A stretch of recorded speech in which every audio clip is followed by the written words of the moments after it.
Àìkú dédé àsìkò yìí gbogbo ẹ̀yin olùwòran wa. Orúkọ tèmi ò yí padà, Adédọjà Tèmítọ́pẹ́. Nínú fọ́nrán tí mo fi léde,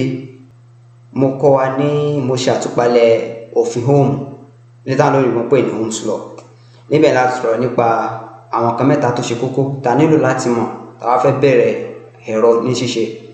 Alákọ̀ọ́kọ́ bẹ̀ ni voltage, ìkejì current àti ẹlẹ́kẹta tí a ń pè ní resistance. Mo dẹ̀ ṣàlàyé lẹ́kùnrẹ́rẹ́ bí gbogbo wọn ṣe ń ṣiṣẹ́ papọ̀, bí mẹ́tẹ̀ẹ̀ta ṣe jẹ́.